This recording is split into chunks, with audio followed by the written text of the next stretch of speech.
날 것을 있는 그대로 담아내는 한국 여론방송에서 가장 최근의 이슈를 다뤄보는 이슈 포커스 시간입니다. 한민구 국방부 장관과 각 군 총장 등 군 지도부는 지난 22일 오후 국방부 대회의실에서 비공개로 병영 문화혁신 고위급 간담회를 열고 군 사법제도 개선안 등을 논의했습니다. 최경환 경제부 총리를 주축으로 한 박근혜 정부 2기 경제팀이 내수와 부동산 경기 활성화를 근간으로 하는 경기 부양책을 발표했습니다. 이어 금융통화위원회가 기준금리를 기존 2.5%에서 2.25%로 낮추면서 최 부총리의 경기 부양책은 시작된 것으로 보입니다. 이 두 가지 소식에 대해서는 잠시 후 김윤아 기자와 함께 살펴봅니다.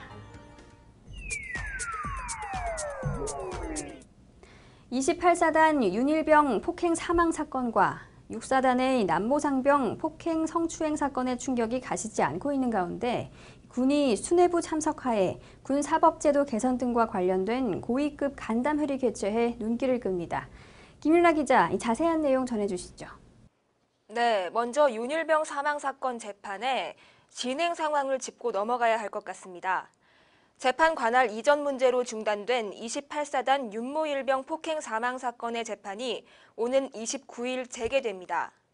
육군 3사령부는 윤일병을 숨지게 한 혐의로 기소된 이모 병장 등 구속 피고인 5명에 대한 재판을 29일 오전 10시 경기도 용인 3군사령부 보통군사법원에서 재개한다고 밝혔습니다. 3군사령관이 지명하는 장성 1명과 3군사령부 군판사 1명, 7군단 군판사 1명 등 재판부 3명도 새로 꾸려졌습니다. 그러나 육군은 불필요한 오해와 외압 의혹을 막고자 다음 주 재판 재개 직전 새 재판부 명단을 공개하기로 했습니다. 이 병장 등 피고인들은 지난 11일 경기도 양주 28사단에서 용인과 안양에 있는 3군사령부 예하부대 영창 2곳에 각각 수감된 뒤 3군사령부를 오가며 군 검찰의 조사를 받고 있었습니다. 피고인들에 대한 살인죄 적용 여부에 대해서는 조사가 아직 끝나지 않아 결정되지 않았다고 군 관계자는 설명했습니다. 다만 국방부 검찰단이 이달 초 살인죄 적용 의견을 3군사령부 검찰부에 전달함에 따라 피고인들에게 살인죄가 적용될 가능성이 큰 것으로 알려졌습니다. 이 사건 재판은 애초 사건 발생 부대인 28사단 보통군사법원에서 진행 중이었습니다. 하지만 육군은 사건의 중요성과 공정성 시비 등을 고려해 지난 6일 이례적으로 재판 도중 상급 부대인 3군사령부 보통군사법원으로 관할을 이전했습니다. 이 병장 등은 지난해 말부터 4개월가량 윤일병에게 치약을 먹게 하고 입에 물을 들이붓는 등 가혹 행위를 저지르고 마대자루와 주먹 등으로 수십 차례에 걸쳐 집단 폭행해 윤일병을 4월 6일 숨지게 한 혐의로 구속 기소됐습니다. 윤일병 폭행 사망 사건의 축소 은폐 논란으로 재판 과정이 길어지면서 군 사법개혁 요구는 계속해서 높아지고 있습니다. 군내 폭행으로 사망한 윤일병 사건의 충격이 가시지 않고 있는데요. 지난 19일에는 남경필 경기도지사의 아들인 남모상병에 대해 후임 폭행과 또 추행 혐의로 구속영장이 신청됐다고요? 네, 지난 19일 국방부는 남경필 지사의 아들인 남상병에 대해 오늘 6사단 헌병대에서 구속영장을 신청했다고 밝혔습니다. 앞서 남경필 도지사의 아들인 남상병은 지난 4월 초부터 이달 초까지 맡은 일과 훈련을 제대로 못한다는 이유로 후임병 A일병의 턱과 배를 주먹으로 수차례 때린 혐의를 받은 바 있습니다. 또한 지난 7월 중순부터 최근까지 생활관에서 또 다른 후임병인 B일병을 뒤에서 껴안거나 손등으로 바지 지퍼 부위를 치는 등 강제 추행한 혐의도 받고 있습니다. 한편 남경필 지사는 자신의 장남이 후임병 폭행과 성추행 혐의로 조사받은 것과 관련 피해 병사 가족에게 사과하는 기자회견을 열고 모든 것은 아들을 제대로 가르치지 못한 자신의 잘못이라고 거듭 사죄했습니다. 네티즌들은 남경필 아들 구속영장 신청, 잘못했으면 당연히 벌을 받아야지. 이래서 자식 농사가 제일 어렵다고 하나 보네. 아버지 얼굴에 먹칠을 했구나. 정말 알려지지 않은 군대 범죄가 얼마나 많을까 등의 반응을 보였습니다. 상황이 이렇게 됐는데 남경필 경기도지사의 장남인 남모 상병에 대한 구속영장이 지난 19일에 이어 23일 또다시 기각됐습니다. 자세한 내용 전해주시죠. 육군 5군단은 지난 23일 재청구 소명이 부족해 남상병에 대한 구속영장을 기각한다고 밝혔습니다. 피의자 남상병이 범행을 자백했고 피해자가 처벌을 원치 않으며 범행 정도가 중하지 않은 점을 고려할 때 증거인멸이나 도주 우려가 없다는 겁니다. 이날 남상병에 대한 구속영장 실질심사는 상급부대인 제3야전군 사령부 재판관이 진행했습니다. 군은 5군단 소속 재판관이 영장 실질심사를 진행하면 공정성 문제가 있다는 지적을 받아들여 제3군 사령부 재판관이 군단으로 직접 와서 심사한 것이라고 설명했습니다. 앞서 지난 19일에도 6사단 군사법원은 같은 이유를 들며 남상병에 대한 구속영장을 기각했습니다. 당시 영장 실질심사 역시 공정성 문제를 피하기 위해 5군단 재판관이 담당했습니다. 한편 남상병은 19일 구속영장이 신청된 이후 국선 변호인이 아닌 민간 변호사를 선임하는 등 법적 대응에 나섰습니다. 당시 영장 실질심사가 오전 9시께 신청됐음에도 오후 늦게까지 진행된 것도 민간 변호사를 선임했기 때문인 것으로 알려졌습니다. 이와 관련해 군 인권센터는 19일 브리핑에서 남상병이 지난달 말부터 이달 초까지 부대생활관에서 자신의 성기를 피해 일병의 신체에 접촉하고 성기를 툭툭 치는 등 강제 추행했다고 밝혔습니다. 또 지난 4월 초부터 이달 초까지 경계 근무지에서 업무가 미숙하다는 이유로 A일병의 얼굴 등을 주먹 등으로 7차례에 걸쳐 모두 50회 폭행했다고 폭로했습니다. 국방부가 지난 22일 병영 문화혁신 고위급 간담회를 개최했다고 하죠. 군 사법제도 개선과 관련해서 지휘관의 감경권을 일부 제한하고 또 일반 장교 재판관 참여 제도는 폐지하는 방안이 제기된 것으로 알려졌는데요. 자세한 내용 전해주시죠. 국방부는 지난 22일 한민구 국방부 장관 주관으로 육해 공군 참모총장과 각군 본부 법무실장, 국방부 법무관리관, 국방부 고등군사법원장, 국방부 검찰단장 등 주요 지휘자들이 대거 참석한 가운데 병영문화혁신 고위급 간담회를 개최했습니다. 이 간담회에서는 군 사법제도 개선과 군 인권, 병영문화 혁신안 추진 방안 등이 논의된 것으로 알려졌습니다. 군의 한 소식통은 이날 고위급 간담회에서 군 사법제도 개선 문제가 집중적으로 논의됐다면서 육군 측에서 지휘관의 감경권 일부 제한적인 행사와 일반 장교가 재판관을 맡지 않되 배심원으로 참여하는 방안을 거론한 것으로 안다고 밝혔습니다. 구체적으로 육군은 중대한 사건에만 지휘관이 감경권, 즉 형량을 낮추는 행위를 행사할 수 있도록 하되 음주운전 등 경미한 사건에 대해서는 관여하지 않는 방안을 제시한 것으로 알려졌습니다. 지휘관의 형량 감경권은 군사법원 선고 형량을 4단장급 이상 지휘관이 감경해주는 제도를 말하는데요. 장병들이 작전 과정에서 일으킨 범죄뿐만 아니라 형사법 위반에도 영향을 미치면서 원님 재판이란 비판을 받아왔습니다. 또 군판사가 아닌 일반 장교가 재판관으로 참여하는 현 심판관 제도와 관련, 재판관은 법무장교만 맡되 일반 장교는 배심원으로 재판에 참여하는 방안을 제시했다고 소식통은 설명했습니다. 이는 지휘관이 선고된 형량을 멋대로 낮추는 것에 대해 군의 온정주의라는 비판이 제기되고 있고 일반 장교가 재판관을 맡는 데 대해서는 재판의 전문성을 떨어뜨린다는 지적에 따른 개선 방안으로 보입니다. 그러나 경미한 사건에 대해서만 지휘관이 관여하지 못하도록 한 것은 사실상 지휘관의 감경권을 그대로 유지하겠다는 발상이라는 지적이 나오고 있습니다. 또 일반 장교 배심원제 도입도 일선 장교들이 재판에 관여하는 것을 보장하는 것으로 개선안으로 보기 어렵다는 지적도 제기됐습니다. 국방부도 이번 간담회 전에 이와 유사한 군 사법제도 개선에 관련한 참고자료 문건을 만들었으나 간담회에서는 배포하지 않은 것으로 확인됐습니다. 국방부는 이 문건에서 야전 경험과 군사적 전문 지식이 부족한 법무관의 단점을 보완할 수 있기 때문에 일반 장교 재판관 제도 폐지가 불가하고 지휘관의 감경권도 지휘권 보장을 위해 폐지돼서는 안 된다고 적시했습니다. 결국 국방부는 이번 고위급 간담회를 통해 군 사법체계 개선에 대한 군의 입장을 정리하지는 못한 것으로 알려졌는데요. 김민석 국방부 대변인은 간담회 뒤 기자실을 방문해 고위급 간담회는 군 사법제도와 군 인권법, 옴부즈맨 제도 등 3가지를 논의했다고 밝혔습니다. 김 대변인은 앞으로 고위급 간담회를 1, 2회 더 개최해 심화학습 시간을 가진 뒤 이들 사안에 대해 어떤 방향으로 무엇을 검토하게 될지 방향을 정하게 될 것 같다고 말했습니다. 그는 이번 간담회 한 번으로 어떤 방향성을 가질 단계는 아니다라면서 군 수뇌부가 이런 사안에 대해 정리해서 이해할 기회가 없었기 때문에 소상히 이야기하고 설명하는 시간이 됐다고 전했습니다.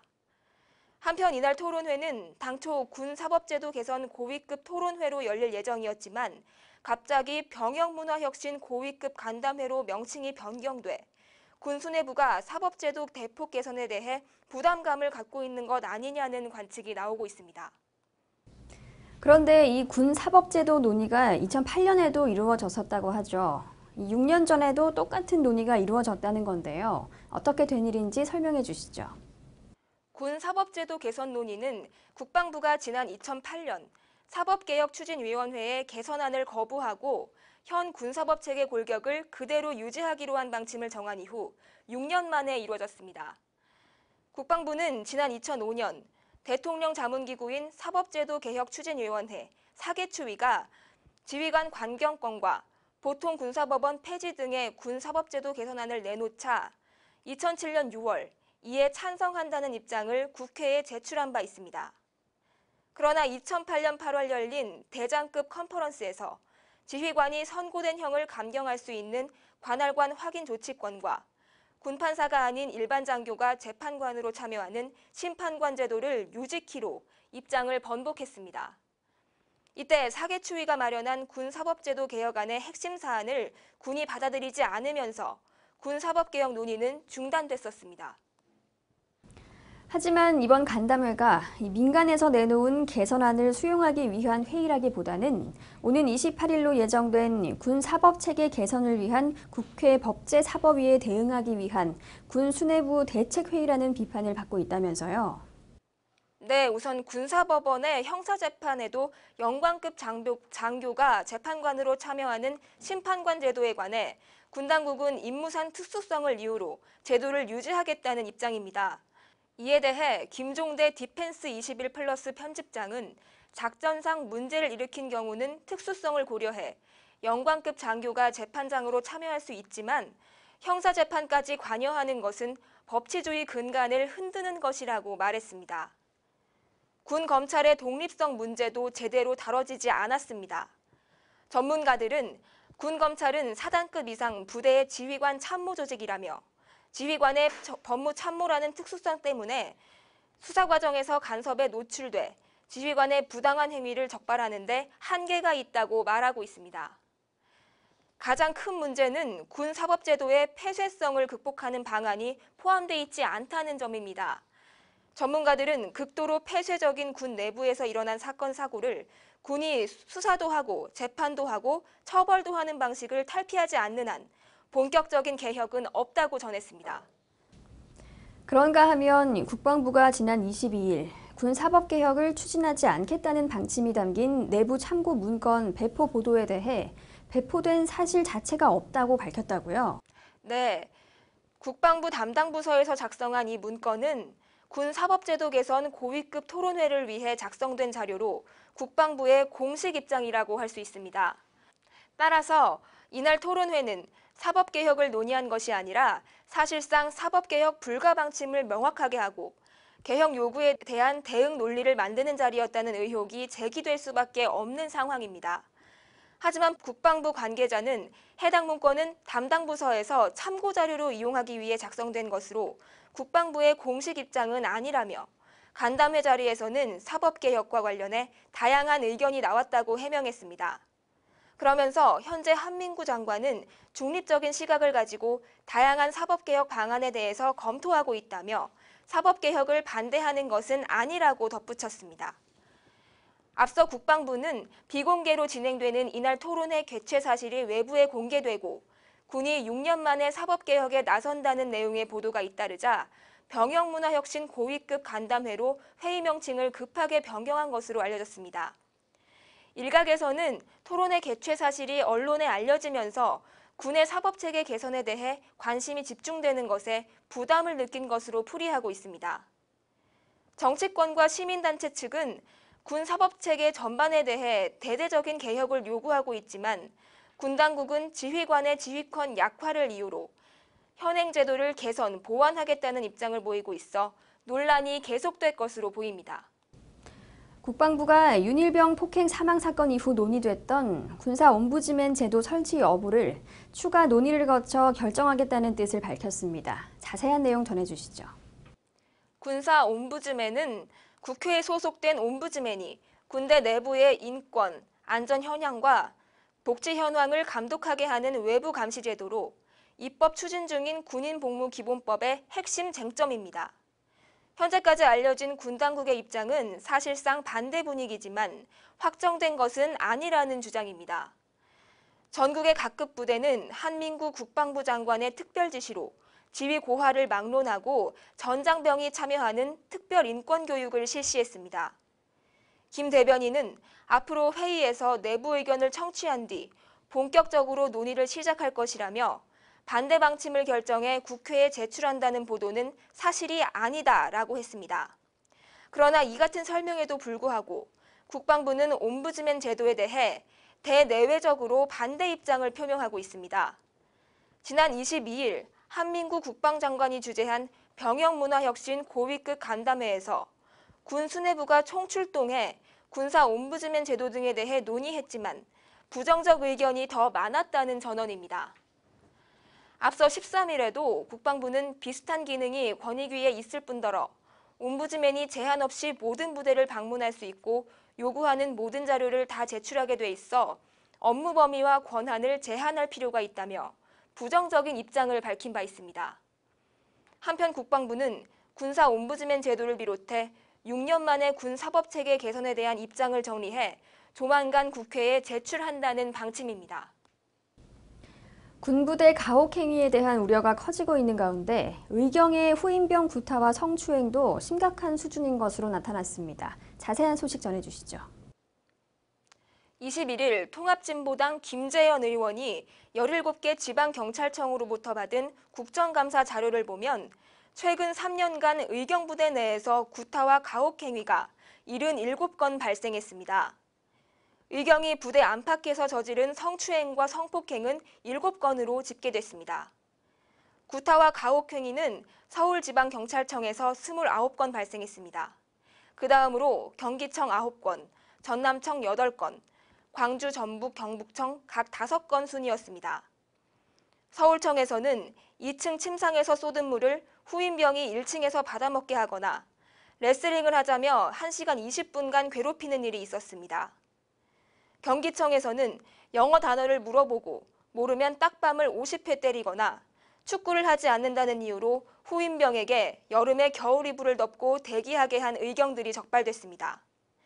가혹행위 가해자에 대한 처분은 영장 10여일 전후 처분이나 근신 10여일의 처분이 주를 이뤘습니다.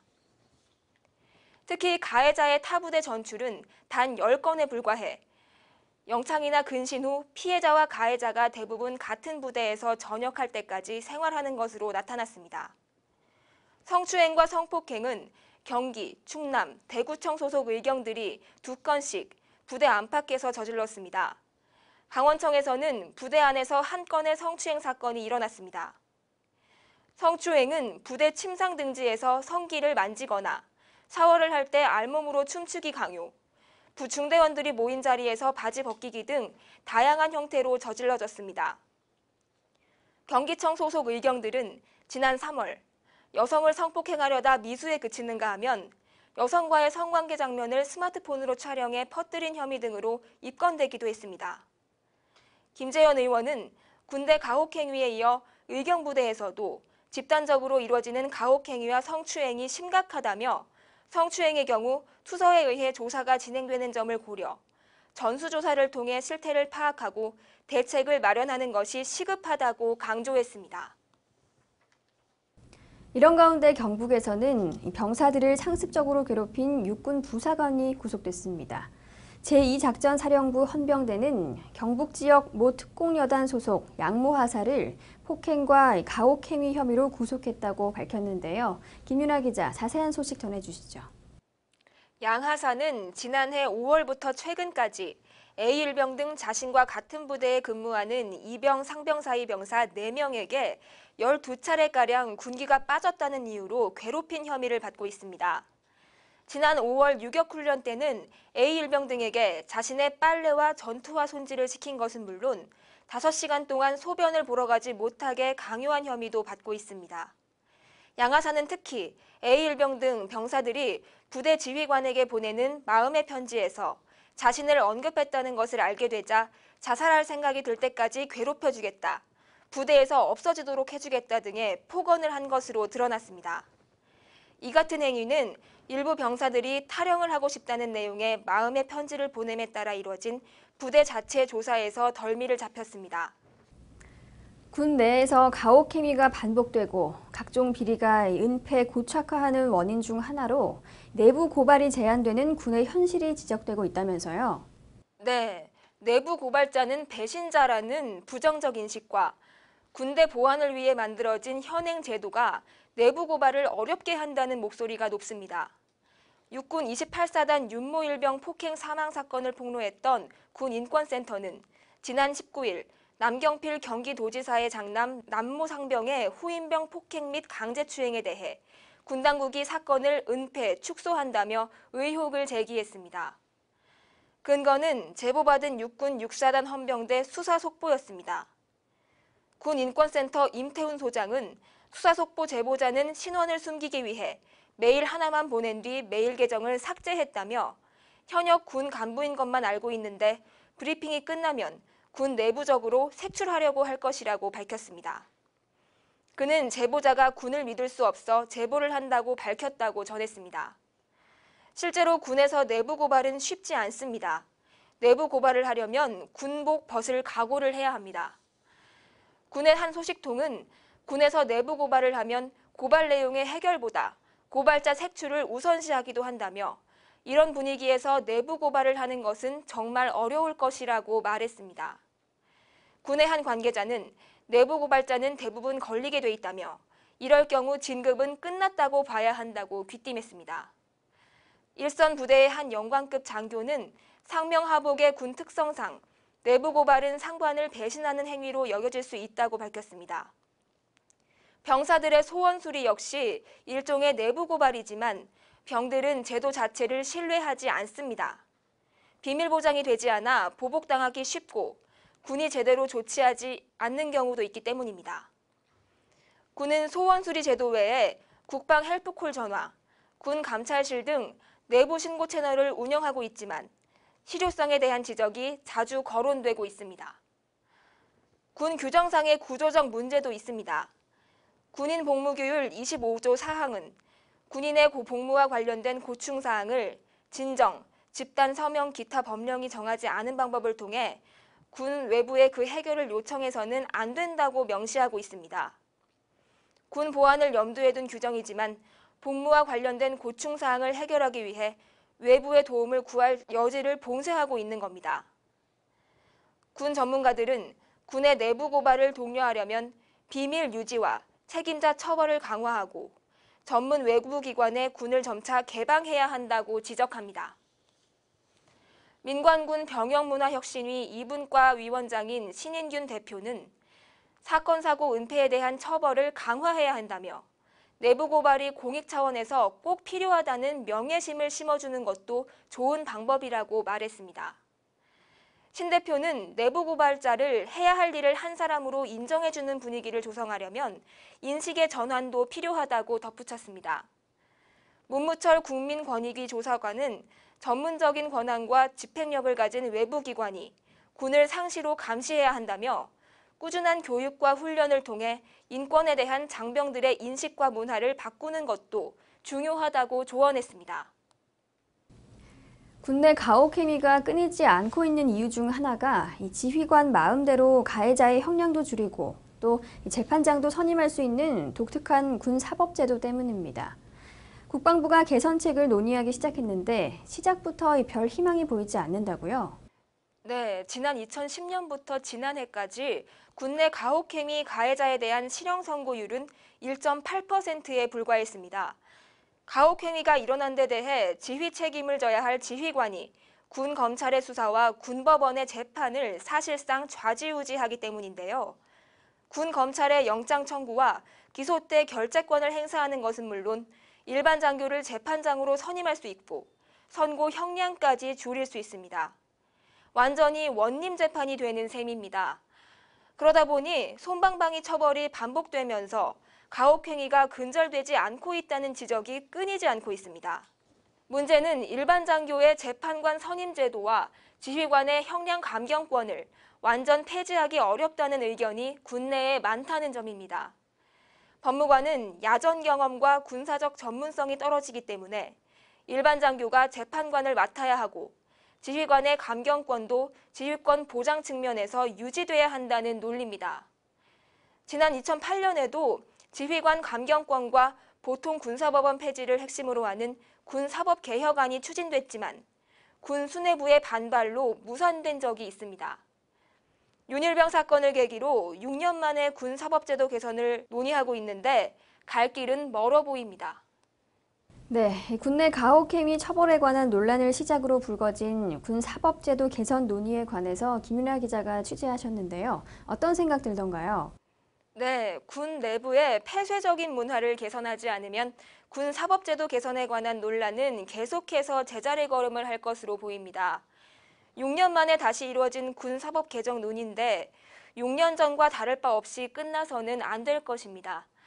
말로만 병역 문화 혁신을 외칠 것이 아니라 실질적인 혁신이 이루어졌으면 좋겠습니다. 네, 지금부터는 박근혜 정부 2기의 경제팀 경기 부양책에 관해 살펴봅니다. 내수와 부동산 경기 활성화를 이끌겠다는 정책 아닌데요. 이어 금융통화위원회가 기준금리를 낮추겠다고 하면서 논란이 되고 있습니다. 김 기자, 먼저 이 최경환 경제팀의 경제 부양책에 관해 설명해 주시죠. 네, 지난 7월 최경환 경제부총리가 취임하면서 내수와 부동산 경기 활성화를 근간으로 하는 경기 부양책을 발표했습니다.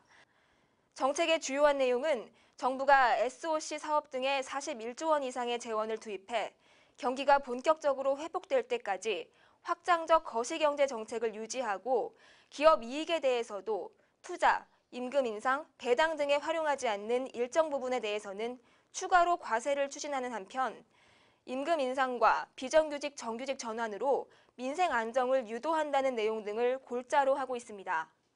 부동산 시장의 활성화를 위해서도 그간 부동산 투기 억제를 위해 일부 지역에 차등 적용했던 LTV와 DTI를 각각 70%와 60%로 단일화하고 DTI의 소득 인정 범위도 확대해 주기로 했습니다. 일본의 아베노믹스 추진 이후 원화 절상으로 수출 환경이 어려워지면서 고용도 부진하고 특히 세월호 사건 이후에는 내수도 심한 침체를 보여 경기의 하방 위협이 증가하고 있었습니다. 여기에 이미 개인 부채는 1,000조 원을 넘어 GDP 규모에 육박하고 있습니다. 또한 이 중 상당 부분이 부동산 매입에 사용돼 자칫 부동산 시장의 침체가 심해질 경우 채무 불이행이 증가하고 그 결과로 스페인 등의 경우와 같은 위기에 빠질 위험도 잠재해 있었습니다. 이러한 상황을 고려할 때 최 부총리의 경기 활성화 방안은 충분히 이해 가능한 측면이 있고 기업들과 경제단체들은 크게 환영하고 있으며 시장의 기대도 크다는 분석입니다. 즉, 막대한 재정 투입과 낮은 금리로 환율을 상승시켜 수출 경쟁력을 확보하고 고용과 소득을 증가시켜 내수를 부양하겠다는 겁니다. 또한 부동산 관련 규제는 풀고 금리는 낮추고 대출을 늘려 부동산과 주식 등 자산 가치를 상승시키고 배당을 늘려서 부의 효과를 통한 소비 촉진을 이루겠다는 의도입니다. 이렇게 되면 채무자들의 부채에 대한 부담 완화도 가능합니다.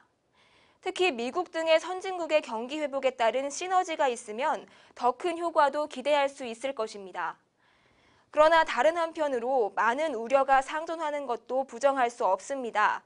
우선은 금리 인하에 대한 우려입니다. 미국이 양적 완화를 올해 안에 종료하고 내년 하반기부터는 금리 인상을 계획하고 있는데 국내 금리가 낮은 상황에서 미국의 금리가 인상되기 시작하면 급격한 외환 유출로 어려움을 겪을 수 있습니다. 작년 버냉키 FRB 의장이 양적 완화 축소를 언급한 것만으로도 인도 등 일부 신흥국에서 극심한 외환 유출이 나타나면서 위기 상황에 몰리기도 했습니다. 물론 당시 우리나라는 외환 유출을 겪지는 않았지만 언제 어떤 폭으로 미국의 금리 인상과 출구 전략이 시작될지 모르는 상황에서 안심할 수만은 없습니다. 다음은 재원 조달에 관한 문제입니다. 현 정부가 출범한 이후 선거 때 내세웠던 많은 공약을 취소하고도 국가 채무가 임기 전 443조에서 임기 말 610조로 증가할 것으로 예상됩니다. 따라서 정부는 여러 차례 페이고 원칙을 천명해 왔습니다. 페이고란 지출 재원을 위해 세수 증대나 다른 부분에서 지출을 축소하는 것을 말합니다.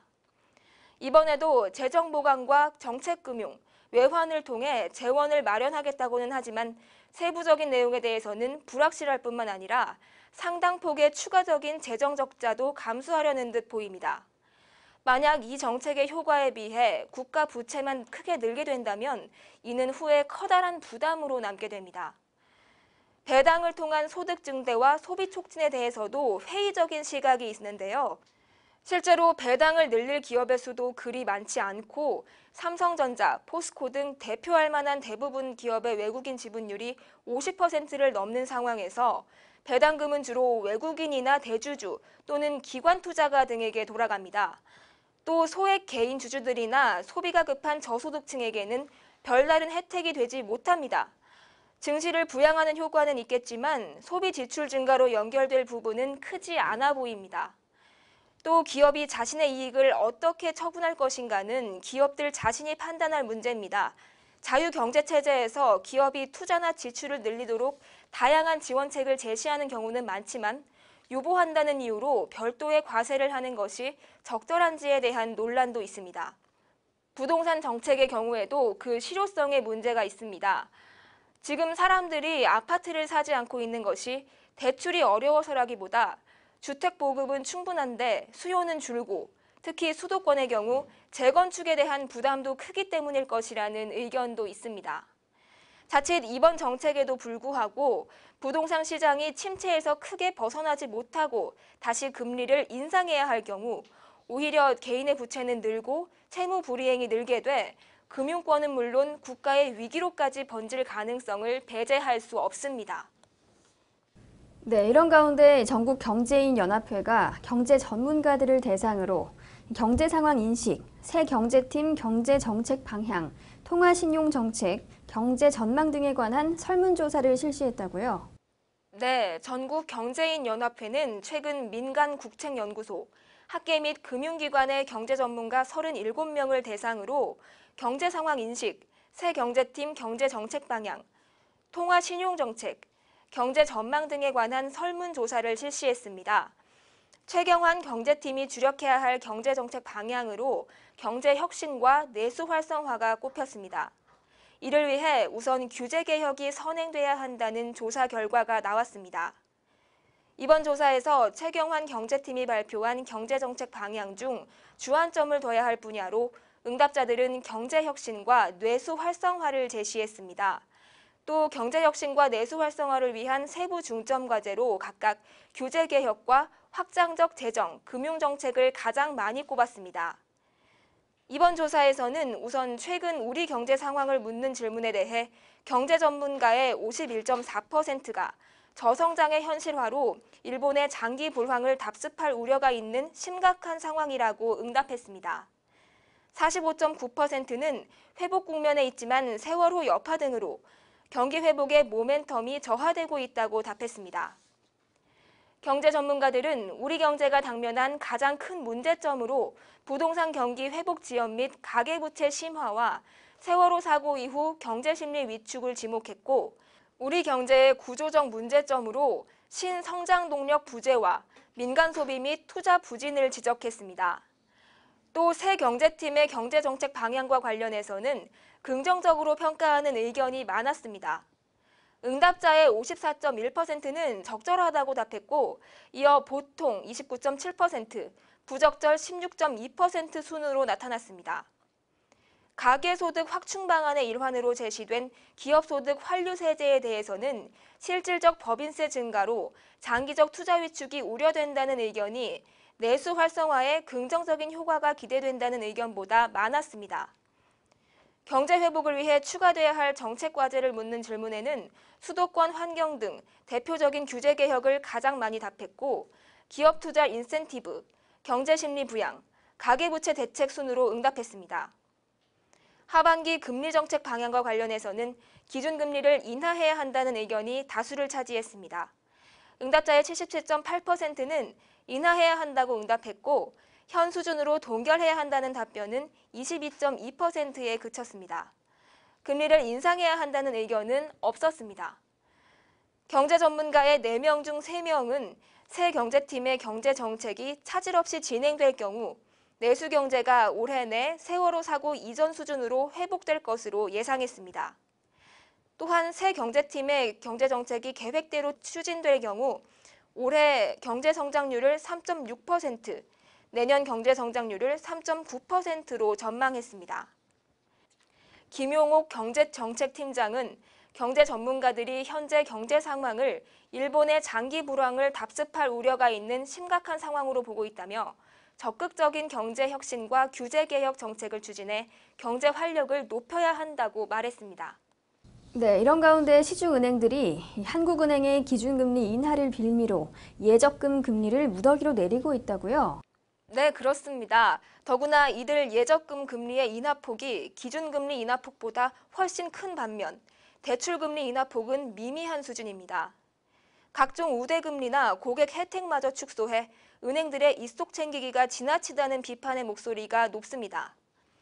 24일 금융권에 따르면 한은금융통화위원회가 지난 14일 기준금리를 종전의 연 2.5%에서 연 2.25%로 0.25%포인트 인하한 후 예적금 금리를 인하하는 은행들이 잇따르고 있습니다. 정부 지원을 받는 농협중앙회 소속인 농협은행은 큰만족 실세예금의 금리를 기존 연 2.4%에서 연 2.05%로 0.35%포인트나 내렸습니다. 서민들을 위한 상품인 주택청약예금과 주택청약부금도 각각 0.3%포인트 인하했습니다. 정부 소유 은행인 우리은행은 개인 고객들을 위한 수시 입출금식 예금 13종과 기업 고객 대상 예금 3종의 금리를 무더기로 인하해 다음 달부터 적용합니다.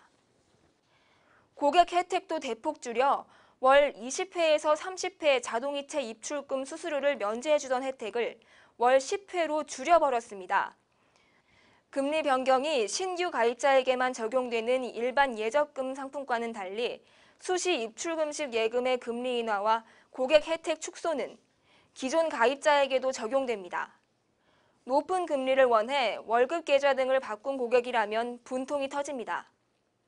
회사원 김모 씨는 금리 수준이 괜찮은 것 같아 우리은행으로 월급 계좌를 옮겼는데 금리를 대폭 낮춰버리면 어떡하느냐며 이는 고객을 속이는 행위 아니냐고 목소리를 높였습니다. 우리은행은 주택청약 정기예금과 장기주택 마련 저축의 금리도 최대 0.5%포인트 인하했습니다. 한국시티은행은 정기적금인 원더풀라이프 적금의 기본금리를 기존 연 2.3%에서 연 1.9%로 0.4%포인트나 내렸습니다. 예금보다 금리 수준이 높은 적금의 기본금리가 연 1%대로 떨어진 것은 이 상품이 최초입니다. 한국 스탠다드 차타드 은행도 대표 수신 상품인 마이심플 통장과 두드림 통장의 금리를 각각 0.4%포인트, 0.3%포인트 낮췄습니다. 우대금리와 고객 혜택을 줄이는 은행들도 잇따르고 있습니다. 농협은행은 초록세상적금, NH연금수급자 정기예금 등의 우대금리를, 기업은행은 IBK 9988 나눔통장의 우대금리를 축소했습니다. 신한은행은 일부 고객의 이체 수수료 면제 혜택을 기존 월 30회에서 10회로 줄여버렸습니다. 더구나 신한은행, 우리은행 등 주요 시중은행이 일반 예적금 상품의 금리를 조만간 인하할 예정이어서 은행들의 대대적인 금리 인하 행보는 계속될 전망입니다. 네, 이렇게 예적금 금리가 대폭 인하된 반면 대출금리 인하는 미미한 수준에 그쳤다고요? 네, 주택담보대출의 경우 시중은행 중 신한은행이 금리 안전 모기지론의 금리를 기준금리 인하폭과 같은 0.25%포인트 인하했을 뿐입니다. 나머지 은행은 대부분 주택담보대출의 기준금리로 이용되는 코픽스 연동대출의 금리를 고작 0.02%에서 0.09%포인트 내리는 데 그쳤습니다. 코픽스 연동대출은 신규 주택담보대출의 절반 이상을 차지하는 주요 가계대출 상품입니다. 시중은행들은 시장금리의 변화를 반영해 대출 및 예적금 금리를 결정했을 뿐이라고 설명했습니다. 하지만 시장금리의 변화를 동일하게 적용하지 않은 채 예적금 금리는 기준금리 인하폭보다 더 큰 폭으로 무더기 인하하고 대출금리는 미미한 수준으로 낮춘 것에 대한 비판의 목소리가 높습니다. 더구나 우대금리나 고객 혜택은 시장금리와 상관없는데도 은행들은 기준금리 인하를 빌미로 이들 혜택을 대폭 축소했습니다. 은행 예적금 금리는 기존금리 플러스 우대금리의 구조로 이루어지는데 기본금리는 시장금리를 반영하는 반면 우대금리는 은행이 자의적으로 결정합니다. 기준금리 인하를 핑계로 수익 극대화에 골몰한 셈입니다. 전문가들은 은행들이 예적금 금리를 무더기로 낮춘 배경으로 투자처를 찾지 못한 돈이 은행으로 밀려드는 것을 꼽았습니다. 올해 1월에서 7월에 시중은행의 정기예금 잔액은 무려 20조 원 가까이 늘어났습니다. 갈수록 주식시장 등에서 수익을 내기 힘들어지자 시중자금이 은행으로 밀려든 결과입니다. 주택담보대출도 올해 1월에서 7월 12조 원을 넘게 늘어 지난해 전체 증가액 11조 3천억 원을 넘어섰습니다. 예적금 금리를 높게 유지하지 않아도 자금이 밀려들고 대출마저 호조를 보이니 은행들로서는 배짱 영업을 할 수 있는 셈입니다. 조남희 금융소비자원 대표는 예적금 금리의 무더기 인하는 시장금리의 변화를 반영했다기보다 수익을 극대화하기 위한 은행의 전략 차원에서 이뤄진 것으로 봐야 한다며 이런 행태를 보이면서도 과연 서민금융을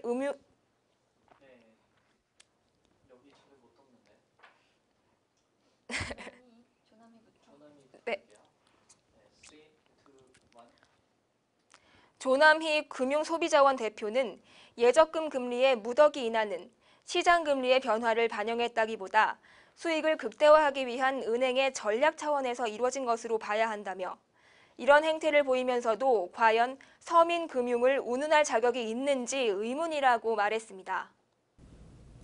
박근혜 대통령이 지난 15일 기업 활동의 성과가 가계의 소득을 높이고 투자로 이어지도록 정부는 재정, 세제, 금융 등 모든 정책 수단을 총동원해서 내수 경기를 살려낼 것이라고 강조했습니다. 김 기자, 자세한 소식 전해주시죠. 박 대통령은 15일 세종문화회관에서 열린 제69주년 광복절 경축사에서 지금 우리 경제는 중대한 기로에 서 있다며 무엇보다 경제 활성화에 국정 역량을 집중해 그동안의 침체와 저성장의 고리를 끊어내야 한다고 강조했습니다. 박 대통령이 이날 연설에서 밝힌 경제 활성화 방안은 내수 진작을 통한 경기 부양이 핵심을 이루고 있습니다. 박 대통령은 이를 위해 이미 발표한 41조 원 규모의 경제 활성화 패키지에 더해 내년 예산도 최대한 확대 기조로 편성해 경기 회복의 불씨를 되살리겠다며 경기 부양 의지를 재확인했습니다. 이는 특히 한국은행의 기준금리 인하 발표 하루 만에 나온 발언으로 최경환 경제부총리가 주도하는 경기 부양책과 맞물려 한국은행의 확장적 통화 기조와 함께 내년도 예산 확대를 통해 꺼져가는 경기의 불씨를 반드시 되살리겠다는 박 대통령의 절실한 의지가 엿보입니다. 한국은행은 14일 15개월 만에 기준금리를 2.5%에서 2.25%로 0.25%포인트 인하해 최 부총리의 재정 확대, 규제 완화 등 내수 활성화 대책에 날개를 달아줬습니다. 박 대통령은 경제 활성화의 가장 중요한 목표는 국민 한 분 한 분의 살림살이가 나아지도록 하는 것이고, 이를 위해서는 내수 경기가 살아나야 한다면서 기업 활동의 성과가 가계의 소득을 높이고 투자로 이어지도록 정부는 재정, 세제, 금융 등 모든 정책 수단을 총동원해 내수 경기를 살려내야겠다고 강조했습니다. 박 대통령은 또한 지난 2월 발표한 경제혁신 3개년 계획을 강조하면서 규제개혁과 경제구조개혁을 통해 경제를 활성화하고 국가 제도약의 기틀을 마련하겠다고 다짐했습니다. 박 대통령은 기업들이 창의와 혁신을 통해 경제 제도약을 이끌어갈 수 있도록 규제개혁과 경제혁신 3개년 계획 추진에 더욱 속도를 내고 미래성장 동력을 이어갈 먹거리 산업을 찾아 집중 육성하겠다고 말했습니다. 이를 위해 정부는 글로벌 경쟁이 치열한 조선 철강 등 주력 산업에 대한 ICT 융합과 혁신을 통해 경쟁력을 제고하고 농업도 6차 산업화와 수출 산업화를 통해 미래 성장 산업으로 육성하는 한편 기후변화 대응, 에너지 및 안전산업, 관광, 의료를 비롯한 유망 서비스업 등도 국가 성장 동력으로 키울 계획입니다. 박 대통령은 또한 공공부문 개혁을 통해 기초가 튼튼한 경제를 만들고 창조 경제를 통해 우리 경제를 역동적인 혁신 경제로 탈바꿈시키겠다고 강조했습니다. 네, 박근혜 정부 2기 경제팀의 확장적인 경제 정책은 방향성은 맞지만 구체성이 떨어져 단기 경기 부양에 그칠 것이라는 평가와 전망이 나왔다고 하죠. 네, 20일 새정치민주연합 민병두, 한정혜, 김광영 의원의 공동 주최로 국회 도서관에서 열린 최경환 노믹스 비판과 대안 토론회에서 민 의원은 가계소득을 증대시키고 내수 서비스업을 활성화한다는 경제정책의 기본적인 방향은 맞다면서도 자영업자나 비정규직 소득 증대에 대한 구체성에서는 회의적이라고 평가했습니다. 주택담보 안정비율, 총부채 상환 비율 규제 완화의 경우 가계부채를 확대시켜 중장기적으로 내수 위축 심화를 유발하고 사내 유보금 과세는 서민경제 활성화와 관계가 없다고 민 의원은 지적했습니다. 이어 그는 최경환 노믹스 서론은 가계소득으로 시작했지만 본론은 부채주도 경제로 인한 증시 부양이 주된 내용이고 최종적으로 예상되는 결론은 단기적 경기 부양에 그칠 것이라고 말했습니다.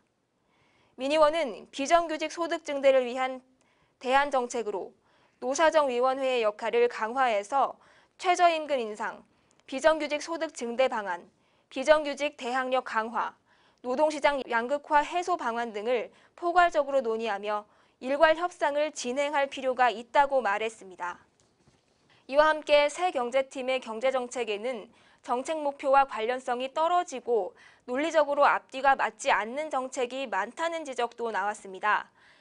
김성희 고려대 노동대학원 교수는 부동산 경기 활성화 방책은 과도한 가계부채라는 진단과 상극이고 서비스업 경쟁력 강화 방안과 영리병원 투자 유치는 직접적 상관관계가 없다며 기존 정책을 쓸어 담은 뒤가 역력하다고 말했습니다.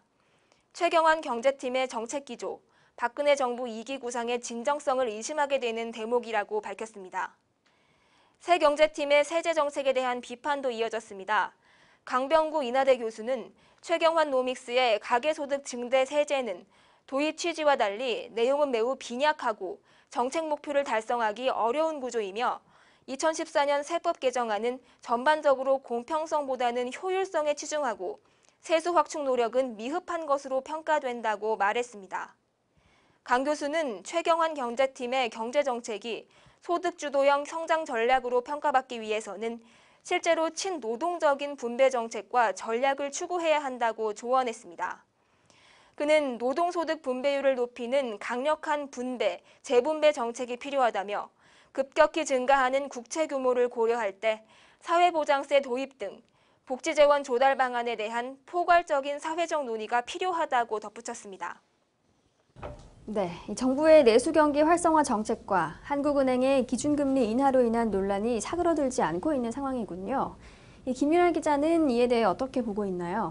한국은행은 14일 금융통화위원회를 열어 기준금리를 연 2.5%에서 2.25%로 0.25%포인트 내렸습니다. 작년 5월 0.25%포인트 내린 이후 15개월 만입니다. 이로써 기준금리는 2010년 11월 이후 3년 10개월 만에 최저 수준이 됐습니다. 이주열 한국은행 총재는 기준금리를 내린 것은 경기의 하방 리스크가 현실화되지 않도록 사전 조치를 취한 측면이 있다고 밝혔습니다. 세월호 참사 이후 위축된 경제 주체의 심리 악화가 생각보다 훨씬 좋지 않았다는 설명입니다. 이는 정부가 확장적 재정 정책으로 경제 살리기에 올인하는 것과 궤를 같이 하는 것입니다. 결과적으로 이번 금리 인하는 정부의 정책 방향에 화답해 공조한 모양새가 됐습니다. 지난달 내놓은 41조 원 규모의 거시경제 패키지와 부동산 규제 완화, 세제에 이르기까지 전방위로 경제 살리기에 나선 정부로서는 이제 금리 인하의 날개까지 단 셈인데요. 금리 인하가 경제 심리 회복과 소비 투자 증대의 선순환을 일으켜 경제를 활성화하는 데 큰 도움이 되기를 바랍니다. 사실 시장에서는 이번 기준금리 인하를 거의 기정사실화하는 분위기였습니다. 최경환 경제부총리 겸 기획재정부 장관이 지난달 취임한 이후 경제 활성화를 최우선 과제로 내놓으면서 한은도 경제정책 공조를 할 수밖에 없는 상황이란 쪽에 무게가 실렸습니다. 여당에서도 선제적 통화정책을 고려해야 한다는 목소리가 강하게 나왔습니다. 한은 이 총재의 태도도 점차 바뀌었습니다. 이 총재는 5월까지만 해도 기준금리의 방향 자체를 인하로 보기 어렵다는 입장이었습니다. 그러나 7월 금통위 직후 기자간담회에서는 경기 하방 리스크라는 단어를 9차례나 언급하며 금리 인하 가능성을 시사했고 최 부총리와의 첫 회동에서도 내수 부진 등으로 하방 리스크가 커졌다는 경기 인식을 공유하기도 했습니다. 이런 분위기 속에 국고채 금리가 떨어지는 등 시장 금리는 기준금리 인하를 예상해 먼저 움직였습니다. 거기에다 경제 살리기에 힘을 쏟는 정부와의 정책 공조도 외면하기 어려운 상황이었습니다. 이런 점에서 보면 한은의 이번 금리 인하 결정은 적절한 것으로 판단됩니다. 물론 금리 인하가 긍정적 효과만 기대되는 것은 아닙니다. 1천조 원을 넘은 가계부채를 더 늘려 금융 시스템의 건전성을 해칠 수 있고 전셋값 상승을 불러와 서민 가계의 주름을 더 지게 할 수 있다는 우려도 나왔습니다. 더 크게는 세계 금융시장을 이끄는 미국 중앙은행이 양적 완화를 마치고 금리 인상 쪽으로 통화정책의 방향을 돌리려는 것과 엇박자로 가는 것도 부담입니다. 이런 것들은 한은이 추가적인 금리 인하 조치를 취하기는 어려울 것으로 예상하게 하는 요인들인데요. 시장의 관심은 충분히 예상된 이번 금리 인하보다는 향후 추가 인하 여부로 벌써 옮겨간 상태입니다. 이날 금리 인하에도 증시나 채권 시장의 반응은 덤덤했습니다. 코스피는 0.04% 올라 제자리 걸음을 했습니다. 금리 인하의 기대를 선반영한 금융시장에서는 막상 뚜껑이 열리자 약발이 없었던 셈입니다. 중요한 것은 기준금리 인하가 실물 경제를 활기차게 돌아가게 하는데 실질적으로 도움이 되게 하는 것입니다. 부작용이 없도록 살피면서 금리 인하가 경제 분야 구석구석까지 온기를 퍼뜨릴 수 있도록 정부가 세밀하게 정책을 추진하길 바랍니다. 네, 김윤아 기자 잘 들었습니다. 정부의 경제 부양 정책이 내수 경제 활성화와 민생 안정에 큰 도움이 되기를 기대해 봅니다. 날 것을 있는 그대로 담아내는 한국 여론방송에서 마련한 이슈 포커스 여기서 마칩니다. 시청해 주신 여러분 고맙습니다.